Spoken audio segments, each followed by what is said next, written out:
The Mobilizers of Human Resources. The purpose of the Baha'i community is not achieved simply by establishing and maintaining relationships of unity and support.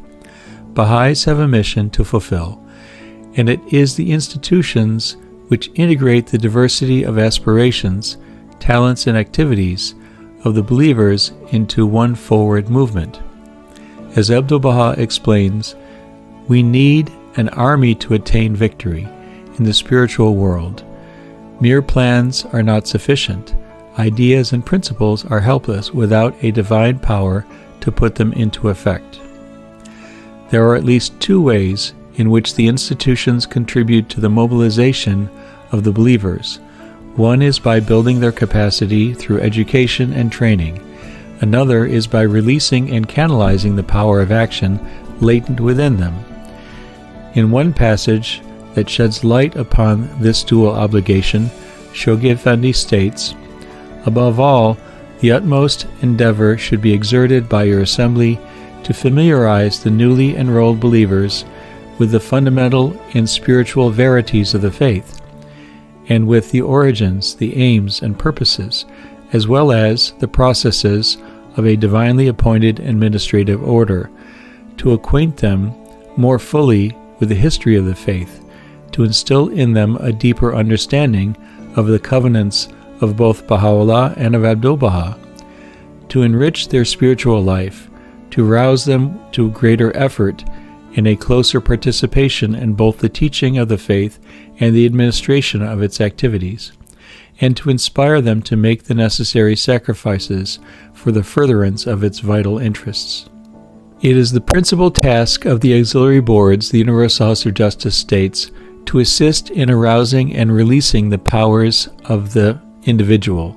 Similarly, the Guardian explains that the best assembly is the one that capitalizes on the talents of all the members of the group and keeps them busy in some form of active participation in serving the cause and spreading the message.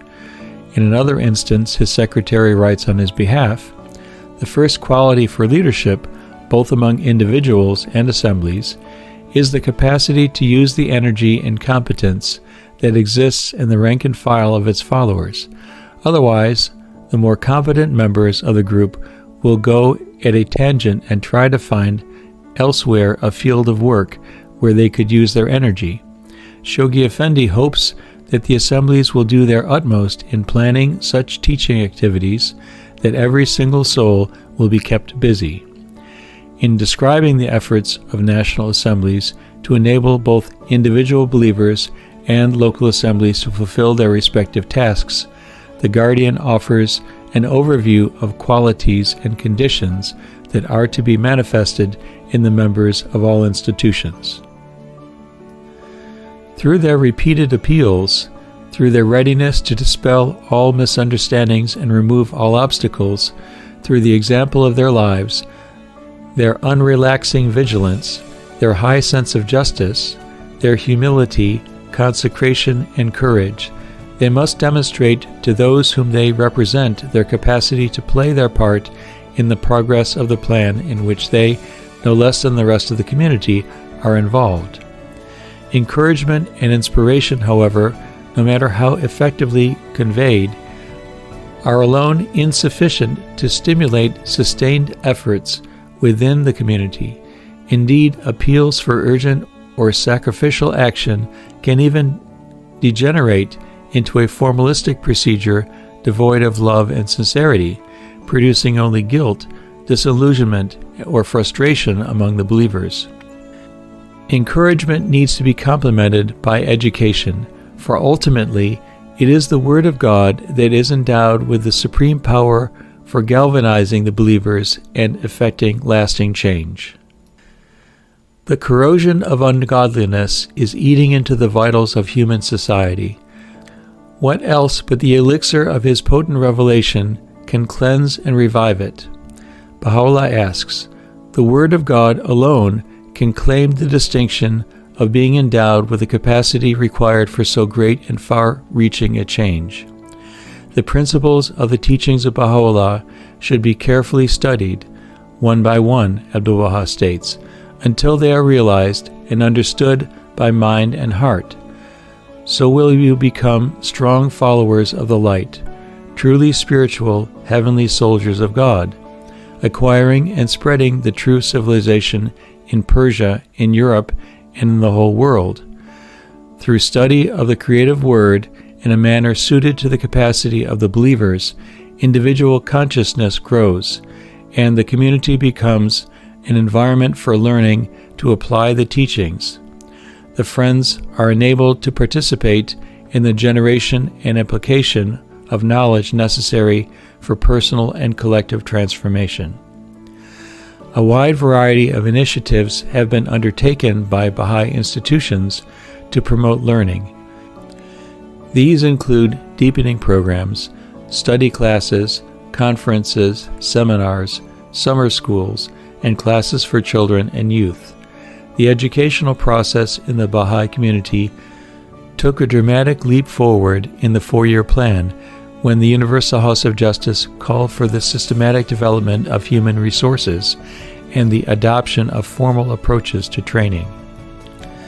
To effect the possibilities of expansion and consolidation implied by entry by troops, a determined worldwide effort to develop human resources must be made. The endeavor of individuals to conduct study classes in their homes, the sponsorship by the institutions of occasional courses of instruction, and the informal activities of the community, though important, are not adequate for the education and training of a rapidly expanding community. It is therefore of paramount importance that systematic attention be given to devising methods for educating large numbers of believers in the fundamental verities of the faith and for training and assisting them to serve the cause as their God-given talents allow. There should be no delay in establishing permanent institutes designed to provide well-organized, formally conducted programs of training on a regular schedule. The Training Institute, an agency of the National Spiritual Assembly, has the responsibility for developing human resources in all or part of a country. The counselors and auxiliary board members are intimately involved in its work. The Institute provides a means to train a percentage of the believers who can in turn deepen others, teach, and make an increasing contribution to the building of local communities. The Universal House of Justice has described the features of this agency in the 4-year plan messages and in subsequent correspondence, much of which has been summarized in a document prepared for and approved by it in April 1998 entitled Training Institutes. For decades, the Baha'i world struggled to sustain a systematic process of large-scale expansion and consolidation. Rapid acceleration of enrollments in a wide range of settings inevitably ceased when the thrust in expansion could not be matched by an equally potent thrust in the consolidation of new believers. In the 4-year plan, a practical vision has emerged of how, through the vehicle of the Training Institute, this process of large-scale growth can become self-sustaining. An example will help to illustrate this point. In the Institute program of a country, the sequence of courses is designed to begin simply, then to introduce gradually deeper knowledge, higher level skills, and greater spiritual insights. An initial course may focus on spiritual fundamentals. A second may address simple acts of service. Each subsequent course enhances specific capabilities for service, thereby contributing to the rising up of children's class teachers, participants in systematic teaching endeavors, or tutors of the basic institute courses.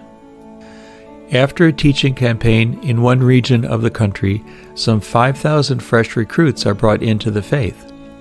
The system established for the delivery of institute courses ensures that the first course can immediately be offered to anywhere between 500 and 1,000 believers. These friends become confirmed in the faith, and although some may not continue to study, others move to higher courses.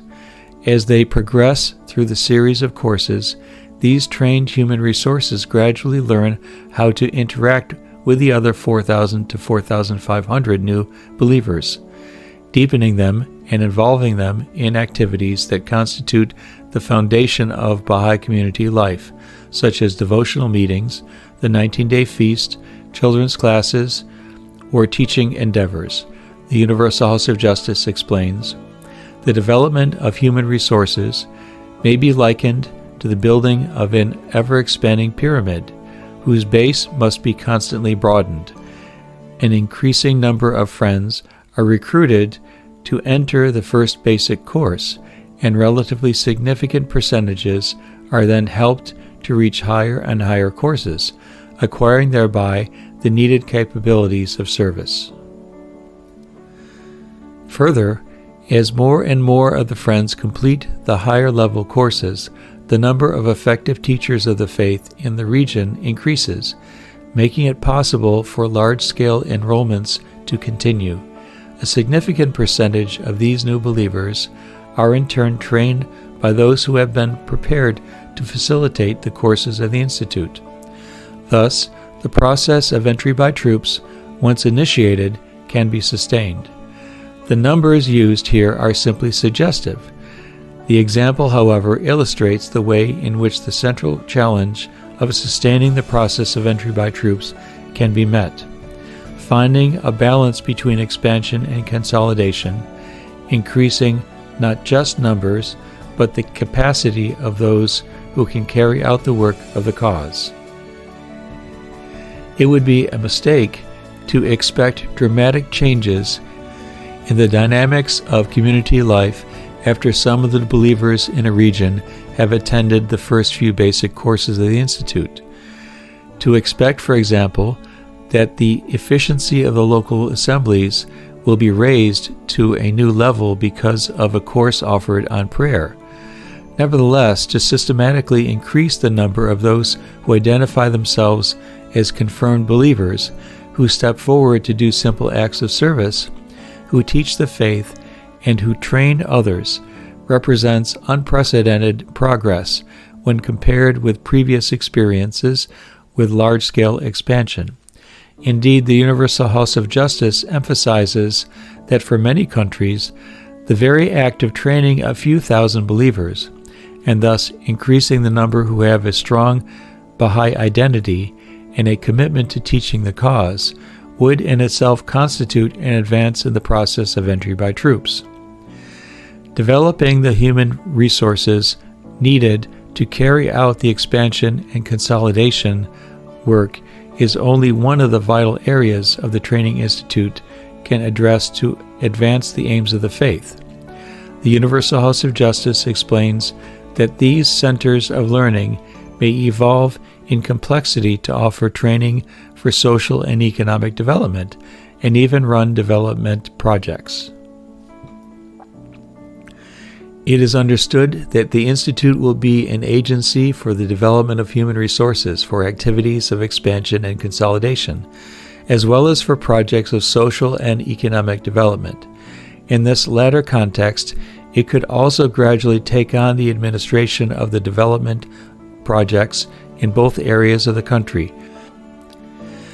The Institute can establish a clear-cut organizational structure that has various departments and sections, each of which is dedicated to one of its programs, a health program, a literacy program, and so on, as well as those for training human resources for expansion and consolidation. The Institute is to train human resources even if they are not immediately utilized by the institutions. Yet, training, complemented by encouragement, finds its full effect when the believers receive specific guidance in specific situations from the institutions. Vision, enthusiasm, understanding, and practical skills can be channeled within systematic plans to sustain the progress of the community.